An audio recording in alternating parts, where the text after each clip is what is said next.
Hello student, आप सभी का स्वागत है। मैं प्रशांत कनौजे, असिस्टेंट प्रोफेसर जुलॉजी और गवर्नमेंट नागरिक कल्याण महाविद्यालय नंदिनी नगर रहीवाड़ा दुर्ग छत्तीसगढ़ से। आज बीएससी फर्स्ट ईयर के पेपर सेकंड के यूनिट फर्स्ट का हम एक टॉपिक ले रहे हैं, general anatomy and digestive system of amphioxus. Amphioxus की जनरल एनाटॉमी, एक्सटर्नल स्ट्रक्चर कैसे दिखता है बाहर से, और इसका जो पाचन तंत्र है उसके बारे में हम स्टडी करेंगे। तो यहाँ पर सबसे पहले इंट्रोडक्शन पार्ट देखते हैं कि एम्फिऑक्सस प्रोटोकार्डेट्स का एक एनिमल है और इसमें नोटोकार्ड जो है हेड तक एक्सटेंडेड रहता है, इसीलिए इसको सेफेलोकार्डेटा में, सब फाइलम जो इसका सेफेलोकार्डेटा है उसमें इसको रखा गया है। इसका फाइलम कॉर्डेटा है, ग्रुप एक्रेनिएटा है, लेप्टोकॉर्डी इसकी क्लास है। जो अपन स्टडी करेंगे वो एम्फिऑक्सस है। और ये जो एम्फिऑक्सस है इसको वैज्ञानिक पैलास ने 1778 में खोजा था। और एम्फिऑक्सस जो इसका नाम लैंसियोलेटस यारेल साइंटिस्ट ने दिया था, इसको कॉमनली लैंसेट कहा जाता है क्योंकि इसके आकार के कारण। और ये मेराइन एनिमल है, बरोइंग है, बिल बनाकर रहता है, बरो में ये दिन भर घुसे रहता है, सिर्फ हेड इसकी बाहर रहती है, रात में ये बाहर निकलता है। नॉक्टर्नल हैबिट वाला एनिमल है, बॉडी स्पिंडल शेप्ड है, दोनों एंड पॉइंटेड है, एंटीरियर और पोस्टीरियर, और लेटरली कॉम्प्रेस्ड है। दोनों लेटरल साइड में जो बॉडी है वो कॉम्प्रेस्ड है। तो सबसे पहले इस बिल बनाकर रहने वाले जो एनिमल है, समुद्री प्राणी है, इसका हम एक्सटर्नल स्ट्रक्चर लेते हैं। इसका बिल जो है यू आकार का होता है, सीलियरी फीडर होता है। सूक्ष्म जो जंतु हैं उनको ये अपना भोजन बनाता है, और एक जलधारा माउथ में क्रिएट होती है, उसके द्वारा ये भोजन करता है। आगे हम देखेंगे। तो एक्सटर्नल स्ट्रक्चर में क्या दिखाई दे रहा है, एम्फिऑक्सस का दोनों सिरा जो है पॉइंटेड होता है। ये इंटीरियर एंड है, आप देखेंगे डायग्राम में, ये एंटीरियर एंड है, और इसका अपोजिट वाला पोस्टीरियर एंड है। दोनों एंड पॉइंटेड है। इसका जो शरीर है एंटीरियर ट्रंक और पोस्टीरियर टेल में बटा रहता है। ये एंटीरियर भाग को हम ट्रंक बोलते हैं और पोस्टीरियर भाग को टेल कहा जाता है। इसमें हेड नहीं पाया जाता। शरीर का जो एंटीरियर एंड नुकीला होता है और रोस्ट्रम कहलाता है। जो एंटीरियर एंड है नुकीला है, और ये क्या है, रोस्ट्रम कहलाता है। रोस्ट्रम के नीचे फ्रिल लाइक स्ट्रक्चर पाया जाता है जिसे ओरल हुड कहा जाता है। यह ओरल हुड स्किन के फॉरवर्ड ग्रोथ से बना होता है। ये देखो, ये स्किन का जो फॉरवर्ड ग्रोथ है इसके कारण ये ओरल हुड बनता है। ओरल हुड बाहर की ओर बड़े कैविटी में खुलता है, उसे माउथ कहते हैं। यहीं पर उसका माउथ भी पाया जाता है। यह cavity enclose by the oral hood called vestibule और बकल कैविटी, और जिसे व्हील ऑर्गन भी कहा जाता है। ये वेस्टिब्यूल कैविटी है, यहीं पर व्हील ऑर्गन भी होता है। ओरल हुड के मार्जिन में 20 या उससे ज़्यादा टेंटिकल्स पाए जाते हैं जिसे ओरल सिराई कहते हैं। देखो यहाँ पर 20 और 20 से ज़्यादा टेंटिकल्स दिखाई दे रहे हैं। ये करीब करीब 20 या 20 से ज़्यादा होते हैं, उसको क्या कहा जाता है, ओरल सिराई। एम्फिऑक्सस में 3 फिन पाए जाते हैं, एक डॉर्सल फिन, दूसरा कॉडल फिन और तीसरा वेंट्रल फिन। ये है एक डॉर्सल फिन, फिर कॉडल फिन और वेंट्रल फिन। 3 फिन्स पाए जाते हैं।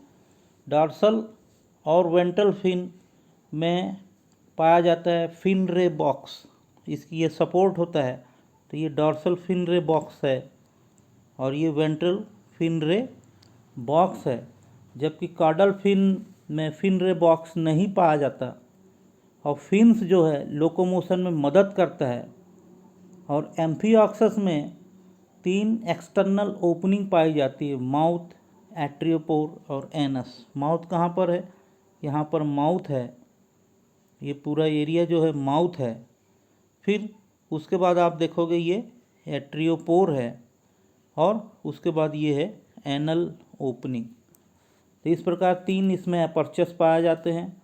और माउथ जो है वाइड ओपनिंग होती है और कार्डल फिन के पास में एनस की ओपनिंग पाई जाती। तो ये जो स्ट्रक्चर था इसका जनरल एनाटॉमी है, जिसमें कि व्हील ऑर्गन जो इम्पोर्टेंट पार्ट है। व्हील के द्वारा ये बहुत सारी अपनी क्रियाएं करता है। यहाँ पर फेरिंग्स भी दिखाई दे रहा है, गिल स्लिट्स भी दिखाई दे रहे हैं रेस्पिरेशन के लिए। आगे हम देखेंगे कि इनका क्या उपयोग है। अब लेते हैं इसका डाइजेस्टिव सिस्टम। डाइजेस्टिव सिस्टम जो है 2 भाग में बटा है, एलिमेंट्री कैनाल और डाइजेस्टिव ग्लैंड्स। सबसे पहले हम ले रहे हैं वीएस ऑफ एंटीरियर रीजन, ये माउथ का एरिया है। इसमें आप देखोगे फिनरे बॉक्स, जैसे पहले तो अपन ने देखा फिनरे बॉक्स भी दिख रहा है, फेरिंग्स का पार्ट है। नेक्स्ट स्लाइड में हम फेरिंग्स के साथ पूरा स्ट्रक्चर लेंगे। बॉडी वॉल में epidermis, dermis, nerve card, ice, notochord, ये सभी स्ट्रक्चर यहाँ पर दिखाई दे रहे हैं। जब एलिमेंट्री कैनाल अपन देखते हैं तो जो एंटीरियर पार्ट है, एलिमेंट्री कैनाल ओरल हुड से प्रारंभ होकर एनस में ख़त्म होता है। तो ओरल हुड जो है ये यहाँ पर ओरल हुड है और इसके पीछे एनस पाया जाता है। तो माउथ से लेकर एनस तक पूरा पाया जाता है, सीधी एलिमेंट्री कैनाल है। रोस्ट्रम के पीछे माउथ पाया जाता है, यह ओरल हुड से घिरा रहता है, जो झालर के समान स्ट्रक्चर है। ये ओरल हुड है, ये माउथ है, जो कि एक झालरनुमा संरचना से घिरा है। यहाँ पर देखो ये झालरनुमा संरचना से घिरा है। ओरल हुड में लगभग 20 फिंगर लाइक प्रोसेस पाए जाते हैं। ये जो आप दिखाई दे रहा है ये फिंगर लाइक प्रोसेस पाए जाते हैं। करीब करीब ये 20 के आसपास होते हैं, जिसे ओरल सिराई या बकल सिराई कहा जाता है। यह भोजन को छानने का कार्य करते हैं। ओरल हुड एक बड़े कैविटी में खुलता है, जिसे बकल कैविटी कहते हैं या वेस्टिब्यूल कहते हैं। ये पीछे की ओर ये एक बकल कैविटी में खुल रहा है। ये वाला जो एरिया है ये क्या है, बकल कैविटी का भाग है। और जो ओरल हुड है ये पीछे बकल कैविटी में आकर खुल रहा है, इसको वेस्टिब्यूल भी कहा जाता है। यह एक्टोडर्म का झुर्रीदार बना होता है। यह एक्टोडर्मल लाइनिंग फोल्ड होकर फिंगर लाइक सीलिएटेड ट्रैक का निर्माण करती है, उसे व्हील ऑर्गन कहते हैं।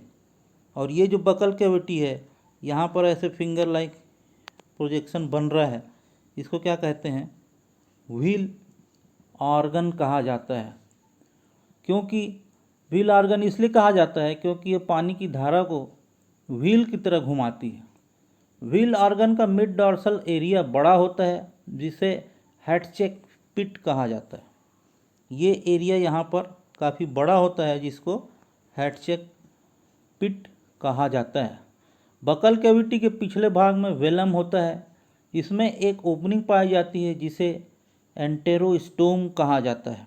यहाँ पर ये वेलम है, वेलम में एक ओपनिंग पाई जाती है, इसको कहा जाता है एंटेरोस्टोम। इसे वेलम में बहुत सारे वेलर टेंटिकल्स भी पाए जाते हैं। अब इस एंटेरोस्टोम एक सैक लाइक स्ट्रक्चर में खुलता है, जिसे फेरिंग्स कहा जाता है। ये एंटेरोस्टोम है, इसमें बहुत सारे ऐसे टेंटिकल्स पाए जा रहे हैं, इसको बोलते हैं वेलर टेंटिकल्स। और ये पीछे की ओर कहाँ जाकर खुलता है, फेरिंग्स में खुलता है। अब यहाँ से हम नेक्स्ट पार्ट में लेंगे फेरिंग्स का स्ट्रक्चर, जो कि नेक्स्ट स्लाइड में है। फेरिंग्स जो है, फेरिंग्स कहाँ से खुल रहा है, ये एंटेरोस्टोम वेलम से अंदर की ओर खुल रहा है। ये एंटेरोस्टोम वेलम तक का जो पोर्शन है, ये माउथ तक का पोर्शन है, हेड एरिया तक। और फेरिंग्स को क्या कहा जाता है, ब्रेंकियल बास्केट भी कहा जाता है, क्योंकि इसमें गिल स्लिट्स पाए जाते हैं। यहाँ पर ये गिल स्लिट्स इसमें पाए जाते हैं। और फेरिंग्स की दीवार में करीब करीब 180 के आसपास गिल स्लिट्स पाए जाते हैं। और जो फेरिंग्स की जो लाइनिंग होती है दीवार की, वो गिल बार्स के रूप में लगी होती है, जो 2 प्रकार की होती है। एक प्राइमरी गिल बार और दूसरी सेकेंडरी गिल बार।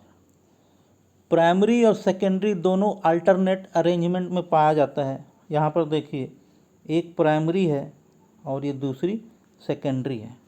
ये प्राइमरी गिल बार और ये दूसरी सेकेंडरी गिल बार। अब इस डायग्राम को आपको समझना है कि जो दोनों अल्टरनेट लगी होती है गिल बार, वो स्केलेटन रॉड से सपोर्टेड रहती है। जो स्केलेटन रॉड प्राइमरी गिल बार से जुड़ी रहती है वो प्राइमरी रॉड कहलाती है। और इसके पहचानने का क्या तरीका है, यह सिलोम से संलग्न रहती है और दो शाखा में बटी होती है। ये प्रारंभिक गिल बार है और दो भागों में बटी है। यहाँ पर आप देखेंगे हर अल्टरनेट पार्ट में ये पार्ट जो है फोर्क्ड है, दो भागों में ऐसा बटा हुआ है, कटा हुआ है। ये ऐसे दो भागों में ये कटा है, तो ये कहलाता है प्रारंभिक गिल बार। और सेकेंडरी गिल बार में ये सिर्फ रॉड लाइक स्ट्रक्चर होता है, ये सिर्फ रॉड लाइक स्ट्रक्चर है ये सेकेंडरी गिल बार।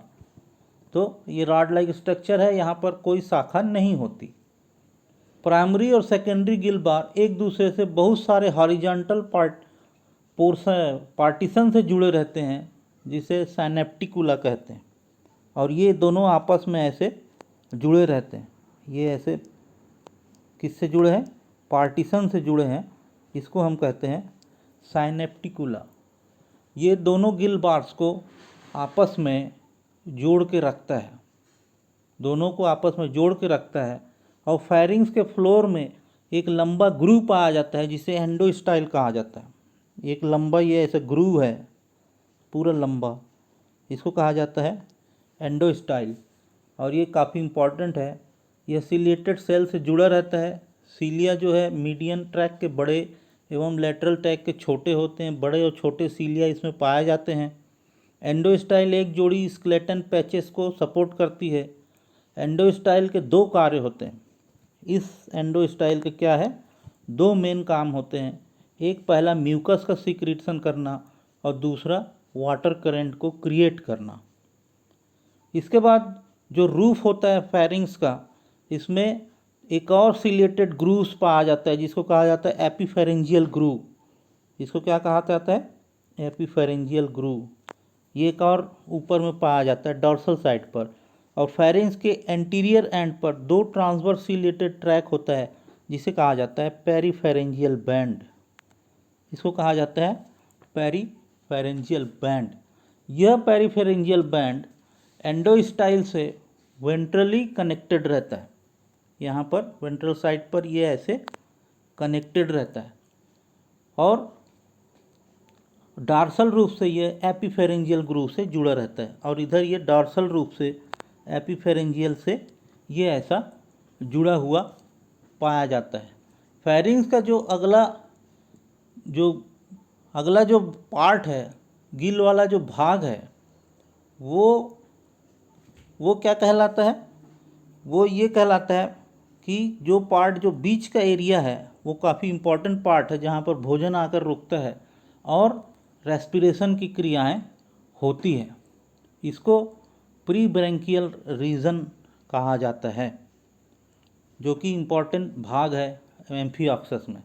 फेरिंग्स छोटे, फिर आगे ईसोफेगस में जाकर ओपन होता है।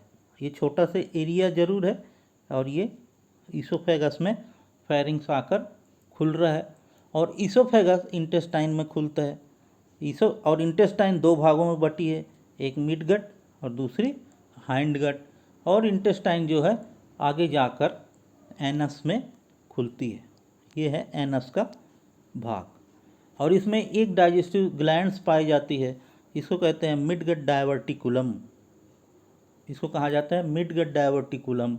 और ये जो डाइजेस्टिव ग्लैंड्स है यह सिक्रीट करती है लाइपेज, एमाइलेज और जितने भी प्रकार के एंजाइम्स हैं वो यह सिक्रीट करती है, जिससे कि एनिमल में पाचन क्रिया संपन्न होती है। अब इसका फीडिंग मैकेनिज़्म देखते हैं कि ये फीडिंग मैकेनिज़्म कैसे करता है, पाचन की जो क्रिया है वो ये कैसे संपन्न करता है, भोजन करने की विधि है। जब ये फीडिंग करता है तो यह जो है एम्फिओक्सस समुद्र में पाए जाने वाले छोटे माइक्रोस्कोपिक ऑर्गेनिजम्स को अपना भोजन बनाता है, छोटे कार्बनिक कण प्रोटोजोअन्स को अपना भोजन बनाता है। और यह सीलियरी फीडर जंतु होता है। सीलिया की मदद से समुद्र की जलधारा को एक चक्र के रूप में घुमाता है। यहाँ पर क्या पाया जाता है, व्हील ऑर्गन पाया जाता है, जिससे ये पानी जो है ऐसे रोटेट होकर अंदर की ओर पहुँचता है। कहाँ से, वेलम से अंदर पहुँच जाता है। और ये भोजन जब करता है तो फेरिंग्स में जो सीलिया पाए जाते हैं उसके कारण जो भोजन है और वो आता है, और भोजन युक्त पानी जो अंदर आती है वो फेरिंग्स के द्वारा एंडोस्टाइल में पहुंच जाता है, और एंडोस्टाइल में म्यूकस सीक्रेट होता है, ये भोजन को यहाँ चिपका लेता है। और वाटर करंट जो है गिल स्लिट से होता हुआ बाहर की ओर निकल जाता है। तो पानी के साथ आए हुए ऑक्सीजन को ये रेस्पिरेशन कर लेता है, और भोजन जो है एंडोस्टाइल के सीलिया और सिक्रीशन और म्यूकस द्वारा चिपका लिया जाता है, और उसमें पाचन क्रिया स्टार्ट करना प्रारंभ कर दी जाती है। अब जब ये पेरी एपिफेरेंजियल ग्रूव्स में पहुंचता है भोजन, यहाँ से होता हुआ जब ये एपिफेरेंजियल ग्रूव्स में पहुंचता है तो सीलिया जो है गति करते हैं, और भोजन जो है म्यूकस के कारण उसका मिश्रण बनना प्रारंभ हो जाता है। और सीलिया की गति का प्रभाव पूरी नली पर पड़ता है, क्योंकि इंटेस्टाइन जो है मिड गट डाइवर्टिकुलम के पास भी सीलिया पाई जाती है। और यह जो है भोजन इस प्रकार से घूमते हुए आगे की ओर बढ़ता है, और यहाँ पर एक लैटरल सीलिएटेड पैच पाया जाता है। माउथ से जो भोजन आया है एंडोस्टाइल में म्यूकस के द्वारा चिपका है, और उसको पचाने की क्रिया प्रारंभ हो जाती है, और वो लैटरल सीलिएटेड पैच से टकराता है, और यहाँ से अंदर प्रवेश कर जाता है मिडगट डाइवर्टिकुलम में। यहाँ पर एंजाइमेटिक रिएक्शन होता है, भोजन का पाचन होता है, और यहाँ से ये मिडगट में आ जाता है। और मिडगट में आने के बाद इसका एब्जॉर्प्शन होता है, जो बचा भोजन रहता है वो हैंडगट में आता है, फिर से शोषण होता है, और वेस्ट जो है एनस के बाद बाहर की ओर डिस्चार्ज कर दिया जाता है। इस प्रकार यह अपने भोजन को काफ़ी तेज़ी से तोड़कर, केमिकल कंपाउंड में तोड़कर पाचन की क्रिया संपन्न करता है। तो आज हमने एम्फिओक्सस की जनरल एनाटॉमी और डाइजेस्टिव सिस्टम का अध्ययन किया। Thanks for watching.